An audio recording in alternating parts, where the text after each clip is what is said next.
इंदौर का एक पुराना मोहल्ला, जहां सूरज नाम का एक 19 साल का लड़का अपने माता पिता और छोटी बहन के साथ रहता था। उसके पिता एक प्राइवेट फैक्ट्री में मजदूर थे और माँ घर में पापड़ बनाकर बेचती थी। सूरज की पढ़ाई का सपना उस सीमित आमदनी के बीच तैरता एक दीपक था। सूरज का सपना था सरकारी इंजीनियर बनना, लेकिन हालात उसके रास्ते में दीवार बनकर खड़े थे। सुबह सूरज अखबार बांटता था, फिर कॉलेज जाता, दोपहर में बच्चों को ट्यूशन पढ़ाता और रात को माँ के साथ पापड़ सुखाने में मदद करता। और जब सब सो जाते तभी सूरज पढ़ाई शुरू करता था। एक दिन उसकी जिंदगी ने और भी कठोर मोड़ ले लिया। उसके पिता की फैक्ट्री अचानक बंद हो गई। घर में आमदनी का एकमात्र साधन भी खत्म हो गया।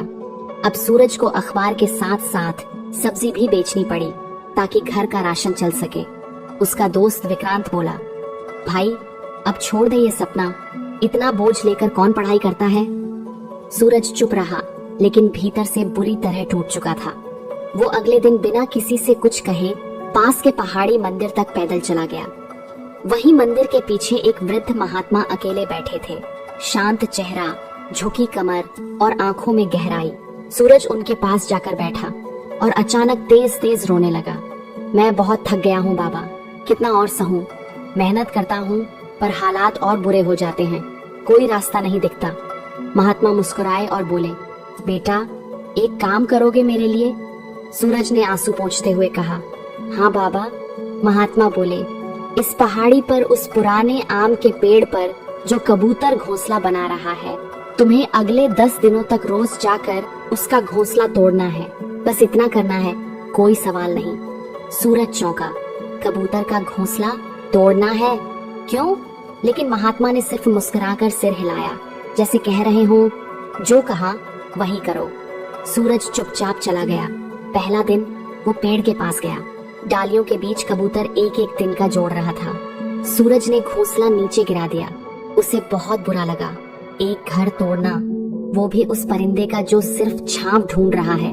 सूरज की आत्मा कांप उठी। दूसरा दिन कबूतर फिर से वही कर रहा था, नए तिनके जोड़ रहा था। सूरज ने फिर घोंसला गिराया।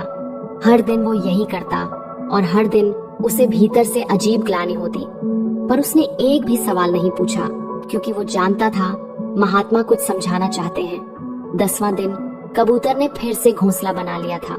सूरज घोंसले को गिराने के लिए हाथ बढ़ा ही रहा था, फिर खुद रुक गया। वो वापस महात्मा के पास आया और बोला, बाबा मैं समझ नहीं पा रहा। मैं रोज उसका घर तोड़ता रहा, पर वो रोज फिर से बनाने लगता था। मुझे हर दिन बुरा लगता था, लेकिन मैंने किया क्योंकि आपने कहा। अब बताइए इसका मतलब क्या है? महात्मा ने गहरी सांस ली और बोले, यही है मेरी पहली सीख। लगातार मेहनत का मतलब सिर्फ काम करना नहीं होता, बल्कि हर हार के बाद दोबारा शुरू करना होता है। वो कबूतर जानता है कि उसका घोंसला टूट सकता है, फिर भी वो रोज नई उम्मीद से तिनके जोड़ता है, क्योंकि उसे यकीन है जिस दिन सामने वाला थक जाएगा उस दिन उसका घोंसला बच जाएगा।